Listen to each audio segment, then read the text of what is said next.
കുറച്ചു നാളുകൾക്ക് മുമ്പ് ഫാദർ ജെയ്സൺ കുന്നേൽ MCBS തൻ്റെ ഫേസ്ബുക്കിൽ കുറിച്ച ഒരു കുറിപ്പ് എന്നെ വളരെയധികം സ്വാധീനിച്ചു. ഇത് കേൾക്കുന്ന നിങ്ങളെയും ഇതിലെ ഓരോ വാക്കും സ്പർശിക്കുമെന്ന് എനിക്കുറപ്പാണ്. അതിനു മുമ്പ് ഒരു റിക്വസ്റ്റ് ഉണ്ട്. നിങ്ങളിത് സ്കിപ്പ് ചെയ്യാതെ മുഴുവനും കേൾക്കണം. ഇത് കേട്ടു തീരുമ്പോഴേക്കും നിങ്ങളുടെ ഉള്ളിലുള്ള ആ ക്രിസ്തുവിൻ്റെ സാന്നിധ്യം നിങ്ങൾക്ക് അനുഭവിക്കാനായിട്ട് സാധിക്കും. ഈ സംഭവം നടക്കുന്നത് 2009 ബറോഡയിലാണ്. ആ നഗരത്തിലെ പ്രസിദ്ധനായ ഹൃദയ ശസ്ത്രക്രിയ വിദഗ്ധനാണ് ഡോക്ടർ സൈലേഷ് മേത്ത. ഒരു മാസം മുമ്പെങ്കിലും അപ്പോയിൻമെൻ്റ് എടുത്താലേ അദ്ദേഹത്തെ ഒന്ന് കാണാൻ കഴിയുകയുള്ളൂ. അത്രയ്ക്ക് തിരക്കുള്ള ഒരു ഡോക്ടർ. 69 വയസ്സുള്ള ഡോക്ടർ സൈലേഷിൻ്റെ അടുത്തേക്ക് 6 വയസ്സുള്ള പ്രിയപ്പെട്ട മകളുമായി ഒരു യുവദമ്പതികളെത്തി. പ്രശസ്തരായ പല ഡോക്ടർമാരോടും അഭിപ്രായം ആരാഞ്ഞ ശേഷം മറ്റൊരു വിദഗ്ധമായ അഭിപ്രായം തേടിയാണ് അവർ ഡോക്ടർ മേത്തയുടെ അരികിൽ വന്നിരിക്കുന്നത്. ഹൃദയത്തിലേക്ക് രക്തപ്രവാഹം കുറയുന്നതാണ് കുഞ്ഞിൻ്റെ അസുഖം. ആ കുഞ്ഞു ഹൃദയത്തിൻ്റെ ഗുരുതരമായ അവസ്ഥ തിരിച്ചറിഞ്ഞ ഡോക്ടർ മേത്ത മാതാപിതാക്കളോട് രോഗത്തിൻ്റെ ഗൗരവം ബോധ്യപ്പെടുത്തി. കുട്ടിയുടെ അവസ്ഥ വളരെ മോശമാണ്. ഉടൻ തന്നെ ഹൃദയം തുറന്നുള്ള ഒരു ശസ്ത്രക്രിയ നടത്തണം, അല്ലെങ്കിൽ 6 മാസത്തിനുള്ളിൽ അവൾ മരിക്കും.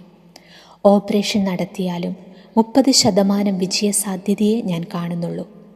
നുറുങ്ങിയ ഹൃദയത്തോടെ തങ്ങളുടെ പൊന്നോമനയുടെ ഹൃദയം തുറക്കാൻ അവർ അനുമതി നൽകി.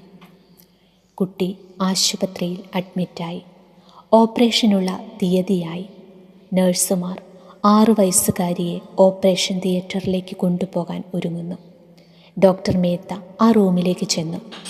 ആയിരക്കണക്കിന് ശസ്ത്രക്രിയകൾ ആത്മവിശ്വാസത്തോടെ ചെയ്ത അദ്ദേഹത്തിന് ഈ ബാലികയുടെ കാര്യത്തിൽ യാതൊരു ഉറപ്പും നൽകാൻ കഴിയില്ല. നിസ്സഹായത ഡോക്ടർ മേത്തയുടെ മുഖത്ത് നിഴലിച്ചു നിൽക്കുന്നു.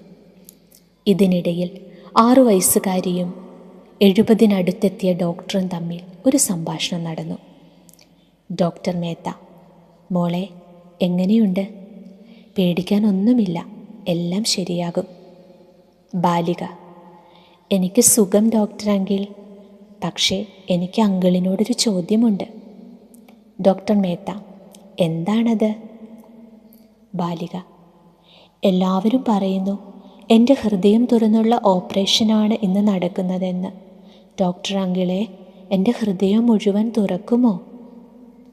ഡോക്ടർ മേത്ത: മോള് പേടിക്കണ്ട, മോൾക്ക് വേദനിക്കില്ല കേട്ടോ. വേദന വരാതിരിക്കാൻ ഞങ്ങൾ മോൾക്ക് മരുന്ന് തരും. ബാലിക: എനിക്ക് പേടിയില്ല അങ്കിളെ, പക്ഷേ എൻ്റെ ഹൃദയം തുറക്കുമോ? എൻ്റെ അമ്മ എപ്പോഴും പറയും ദൈവം ഹൃദയത്തിലാ താമസിക്കുന്നതെന്ന്.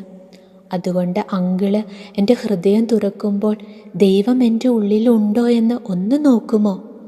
ഓപ്പറേഷന് ശേഷം ദൈവം എങ്ങനെയായിരിക്കുന്നതെന്ന് എന്നോട് പറയണേ.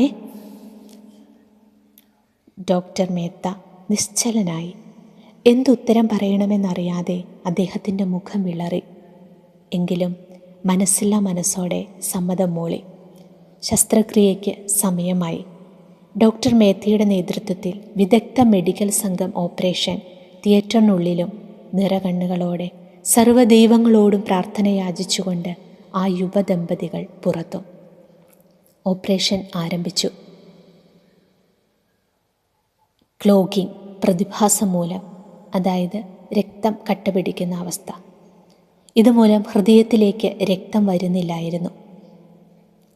45 മിനിറ്റ് തനിക്കറിയാവുന്ന സാങ്കേതിക വിദ്യകൾ ഉപയോഗിച്ച് രക്തസംക്രമണത്തിനു വേണ്ടി ഡോക്ടർ മേത്തയും കൂട്ടരും പരിശ്രമിച്ചു. ഫലം കണ്ടില്ല.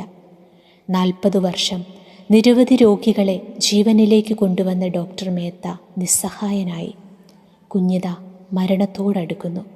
രക്തസമ്മർദ്ദവും പൾസ് നിരക്കും ക്രമാതീതമായി താഴേക്ക് വരുന്നു. ശസ്ത്രക്രിയ അവസാനിപ്പിക്കാൻ അവർ തീരുമാനത്തിലെത്തുന്നു.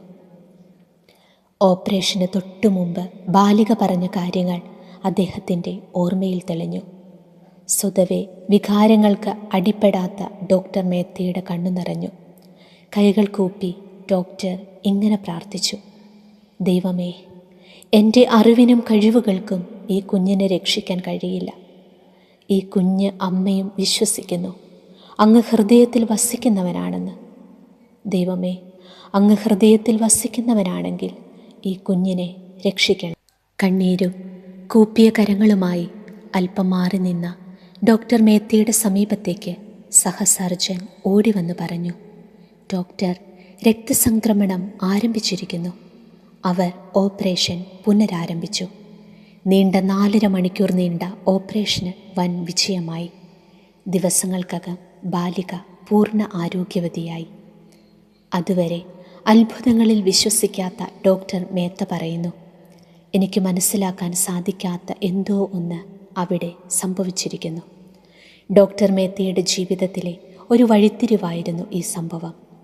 അന്നു മുതൽ ഓരോ ഓപ്പറേഷന് പോകും മുമ്പ് ദൈവത്തോട് പ്രാർത്ഥിക്കുന്ന, അനുഗ്രഹം യാചിക്കുന്ന ഒരു ശീലം വളർത്തിയെടുത്തു. പിന്നീട് ഡോക്ടർ ഈ ബാലികയെ കാണാൻ ചെന്നപ്പോൾ അവൾ ഡോക്ടർ മേത്തയോട് ചോദിച്ചു, ഡോക്ടർ അങ്കിൾ, ദൈവത്തെ കണ്ടോ? ദൈവം എങ്ങനെയായിരിക്കുന്നത്? ഡോക്ടർ മേത്ത ഉത്തരം നൽകി, മോളെ, നിൻ്റെ ഉള്ളിലുള്ള ദൈവത്തെ ഞാൻ കണ്ടില്ല. പക്ഷേ നിൻ്റെ ഉള്ളിലുള്ള ദൈവത്തെ ഞാൻ അനുഭവിച്ചു. ഓപ്പറേഷനിൽ എനിക്കത് ബോധ്യമായി. അവനിൽ വിശ്വസിക്കുക, അവൻ നിന്നെ എപ്പോഴും സഹായിക്കും. ഈ സംഭവത്തെക്കുറിച്ച് ഡോക്ടർ മേത്ത ഇപ്രകാരം പറയുന്നു, 40 വർഷങ്ങൾക്കിടയിൽ ആയിരക്കണക്കിന് ഹൃദയങ്ങൾ ഞാൻ തുറന്നു. പക്ഷേ ഈ 6 വയസ്സുകാരിയാണ് എൻ്റെ ഹൃദയം തുറന്നത്. ഇപ്പോഴാണ് ഞാൻ സംസ്കാരമുള്ളവനായത്. പ്രിയമുള്ളവരെ, കുറിപ്പ് ഇവിടെ അവസാനിക്കുകയാണ്. നമ്മുടെ ദൈവം സർവശക്തനാണ്. അവൻ അസാധ്യമായിട്ട് യാതൊന്നുമില്ല. ജെറമിയ 32:27 അവിടുന്ന് നമ്മോട് ചോദിക്കുകയാണ്, ഞാൻ സകല മർത്യരുടെയും ദൈവമായ കർത്താവാണ്, എനിക്ക് അസാധ്യമായി എന്തെങ്കിലുമുണ്ടോ? പ്രിയമുള്ളവരെ, ഇന്ന് നിങ്ങൾ കടന്നു പോകുന്ന സാഹചര്യങ്ങൾ എന്തുമാകട്ടെ, നമ്മുടെ ദൈവത്തിന് അതൊക്കെ എടുത്തു മാറ്റുവാൻ ഒരു സമയം മതി, ഒരു നിമിഷം മതി. നമ്മുടെ പ്രശ്നങ്ങൾ പരിഹരിക്കുവാൻ നമ്മുടെ കർത്താവിന് ഒരു നിമിഷം മതി. ലൂക്ക 18:27 മനുഷ്യർക്ക് അസാധ്യമായത് ദൈവത്തിന് സാധ്യമാണ്. അവൻ്റെ വചനത്തിൽ വിശ്വസിച്ചുകൊണ്ട് നമുക്ക് ജീവിതത്തെ മുന്നോട്ട് നയിക്കാം. ദൈവം നിങ്ങളെല്ലാവരെയും